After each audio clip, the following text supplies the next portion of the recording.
pieces of artwork in the world.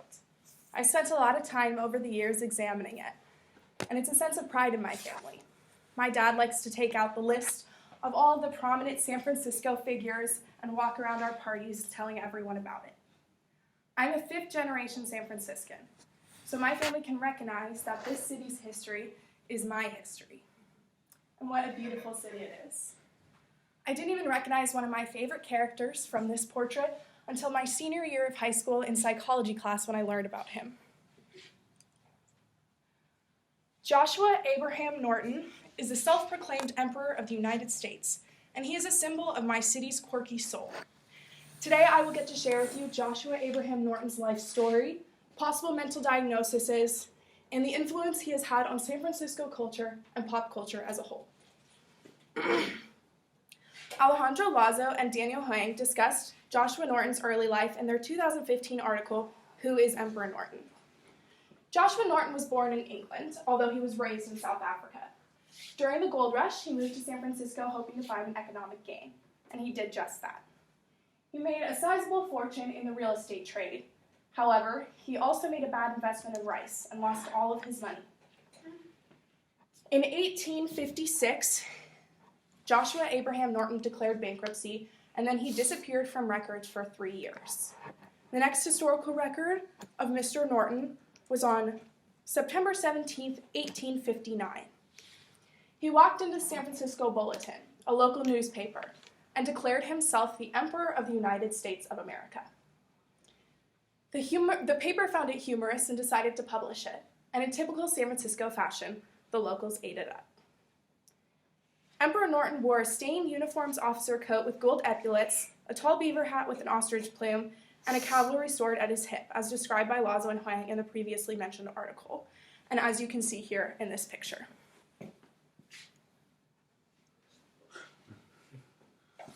He quickly became revered in San Francisco. He lived off of charity from the locals that he regarded as tax money, and a prominent San Francisco family named the Masons paid his rent. Furthermore, Norton was offered free commodities from many local businesses, and stores, shops, and restaurants all took his fake currency known as Norton bucks. Eric List reported that Emperor Norton was addressed as Your Majesty and saluted in the streets of San Francisco in his article, His Majesty's Psychosis, written in 2014. Some of his proclamations were reported by Suzanne Harrell in her 2004 article, Emperor Norton's Name May Yet Span the Bay. Some of his proclamations were wild. For example, he banned the word Frisco from being used and named it as a high misdemeanor. Although no one was ever actually incriminated for using the word Frisco, it's an unwritten rule that many locals still follow today. So if you're in San Francisco, don't call it Frisco. Some of his proclamations were more serious. Emperor Norton issued several decrees defending minorities and advocating for civil rights. He was described as a model San Franciscan, extolling the values of tolerance, compassion, and embracing diversity in their community, as quoted from Suzanne Harrell. Matthew B. Stannard recorded that Joshua Norton's body lies in Woodland Cemetery in Colma in his 2002 San Francisco article. Colma is about 15 minutes outside of San Francisco and is known for housing more dead bodies than live ones. As we all may have guessed, Emperor Norton likely suffered from a mental disorder, and though he had no contact with mental professionals of his time, many psychiatrists of today have attempted to make a diagnosis. Eric List, in his article, His Majesty's Psychosis, rules out some options. First, there were no historical records that Norton ever took any drugs, so it was unlikely that he was a drug addict. Secondly, he doesn't meet the criteria for schizophrenia because he didn't have any sort of hallucinations.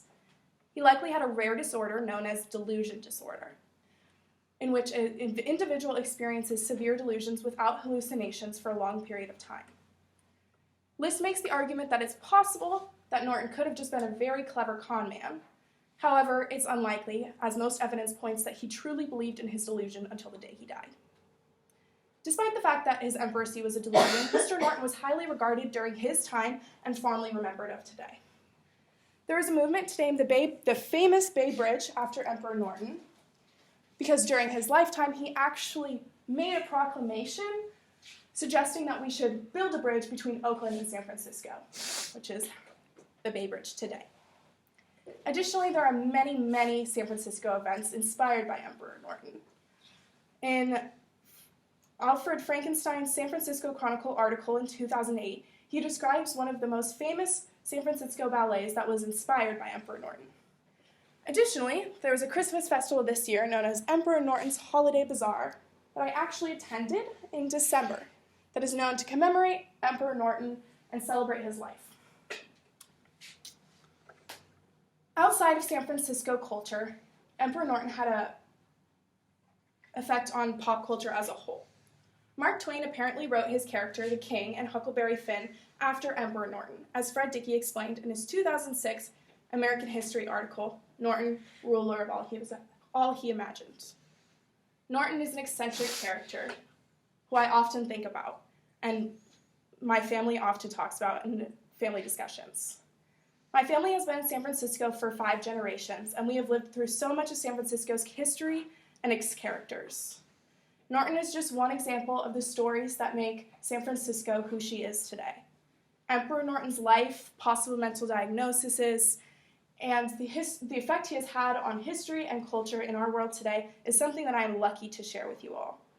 So next time you're walking around the streets of San Francisco and you see all the quirky figures of my city walking around Fisherman's Wharf or downtown, remember that you are witnessing the heart and soul of SF. This is what it means to be a true San Franciscan.